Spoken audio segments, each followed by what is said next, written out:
കണിമംഗലത്തിന്റെ ഇപ്പോഴത്തെ അവസ്ഥ നമ്മൾ എന്ത് വിതച്ചാലും അത് മുളയ്ക്കുമെന്നുള്ളതാ. ഇനി കാത്തിരിക്കാൻ വയ്യ. ഗൗതമനോട് താനൊന്ന് റെഡിയായിരിക്കാൻ പറയും. ജോലിയുണ്ട്. അപ്പോ എനിക്ക് വിളിച്ചു പറയാൻ തോന്നിയത് നന്നായല്ലേ? തീർച്ചയായും. ഇനി നമ്മുടെ നല്ല കാലം തുടങ്ങാൻ പോവാ. ഞാനെന്നാ പെട്ടെന്ന് ഇറങ്ങാൻ നോക്കട്ടെ.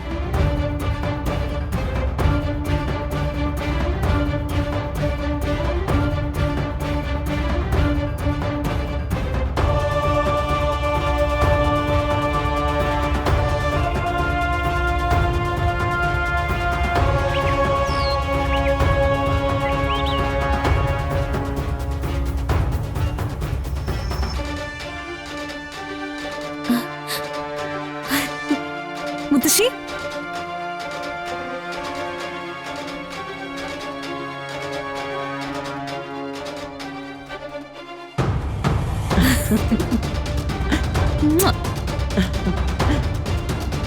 ആ മുത്തശ്ശി കാത്തിരിക്കായിരുന്നു.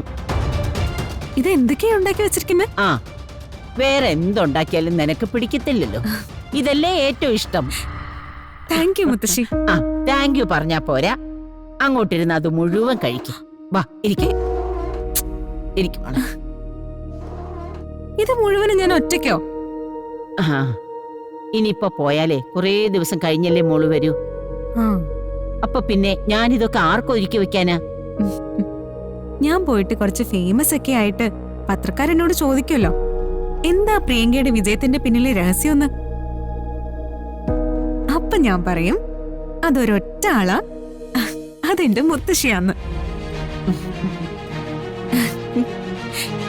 എന്നിട്ട് മുത്തശ്ശി എനിക്ക് ഉണ്ടാക്കി തരാറുള്ള പലഹാരങ്ങളും അതിന്റെ കൂട്ടമൊക്കെ എല്ലാരോടും ഒന്ന് പറയണം. സംഗതി അങ്ങ് വൈറലാവട്ടെ മുത്തശ്ശി. അപ്പൊ പിന്നെ ഈ പത്രക്കാരൊക്കെ ആരെ തേടി വരും? മുത്തശ്ശിയെ തേടി വരും.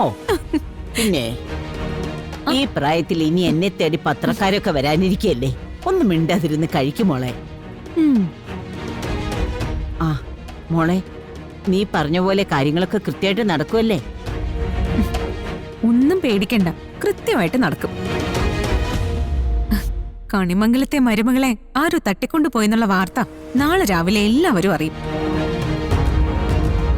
പോലീസുകാരും കണിമംഗലത്തുകാരും എല്ലായിടത്തും അലയും. ആ സമയത്തിനുള്ളിൽ സിനിമയുടെ ആദ്യത്തെ ഷെഡ്യൂള് കഴിയും.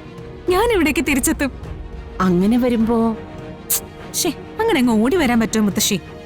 എന്നെ തട്ടിക്കൊണ്ടുപോയവരോട് ഫൈറ്റ് ചെയ്തിട്ട് ഒട്ടും വയ്യാതായിട്ട് വല്ല റോഡിലോ കലിങ്ങിലോ എന്നെ ആരെങ്കിലും കണ്ടെത്തുന്ന രീതിയില്. അതെ, ഇതേതാണ്ട് സിനിമാ കഥ കേൾക്കുന്ന പോലെ ഉണ്ടല്ലോ. ഞാനൊരു സിനിമാ താരാവാൻ നടക്കല്ലേ മുത്തശ്ശി. അപ്പൊ ഒരു കഥയുണ്ടാക്കുമ്പോ ഒരു സിനിമാ ടച്ചൊക്കെ വേണ്ടേ? ആൾക്കാരെ വിശ്വസിക്കണ്ടേ? ആ മോള് കഴിക്കും. അതെ മുത്തശ്ശി, എന്നാലും പോകുമ്പോ എന്റെ മനസ്സിലൊരു വിഷമമുണ്ട്.